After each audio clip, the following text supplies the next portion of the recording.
Fenomena di tengah masyarakat Indonesia saat ini sungguh memprihatinkan. Banyak umat Islam yang menjalankan tradisi dan ritual keagamaan bukan karena mengikuti tuntunan Nabi Muhammad SAW, tetapi karena ikut-ikutan budaya turun-temurun yang justru memberatkan diri sendiri. Akibatnya banyak keluarga Muslim terjerat hutang hanya demi mempertahankan gengsi dan adat yang dianggap sebagai bagian dari ibadah.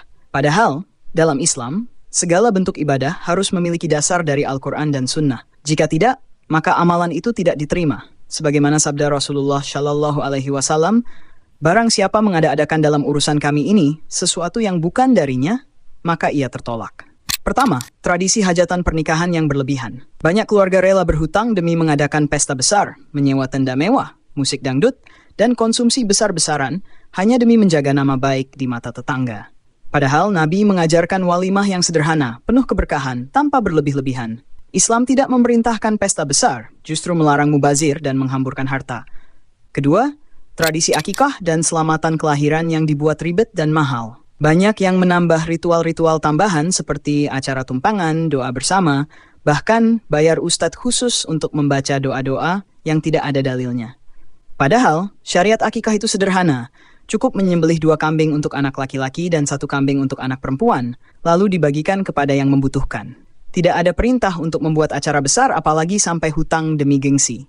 Ketiga, tradisi tahlilan kematian yang seolah menjadi kewajiban keluarga yang ditinggal. Setiap malam ketiga, ke-7, ke-40, bahkan 100 hari, diadakan lagi acara dengan konsumsi besar, sewa kursi dan jamuan makan. Akibatnya, keluarga yang sedang berduka malah semakin terbebani secara finansial. Padahal tidak ada dalil dari Nabi tentang tahlilan semacam ini. Justru Nabi mengajarkan untuk membantu keluarga yang sedang berduka, bukan menambah beban mereka.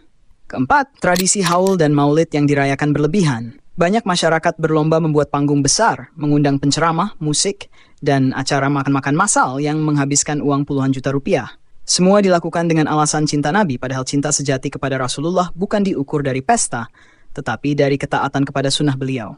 Kelima, tradisi selamatan rumah baru, panen atau pindah kerja, yang diiringi dengan ritual bacaan dan jamuan besar-besaran. Banyak orang merasa tidak tenang jika belum mengadakan acara tersebut, seolah hidupnya tidak berkah tanpa ritual adat. Padahal semua itu tidak diajarkan oleh Nabi dan justru menjerumuskan umat ke dalam pemborosan dan hutang. Inilah realita yang menyedihkan.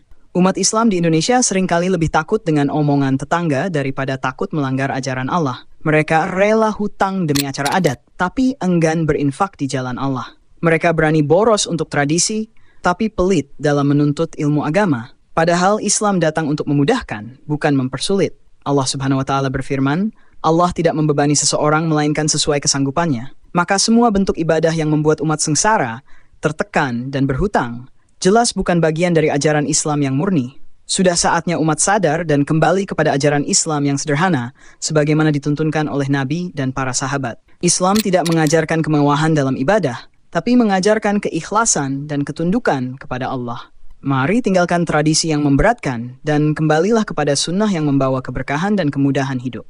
Beragamalah karena kita mencari kebenaran, bukan karena keturunan atau rasa tidak enak kepada keluarga dan tetangga. Jangan sampai kita terpaksa melakukan ritual bidah sampai rela berhutang ke sana kemari. Ingat, agama ini datang untuk memudahkan manusia. Kalau sampai agama justru membuat kita semakin susah, berarti ada yang salah di sana.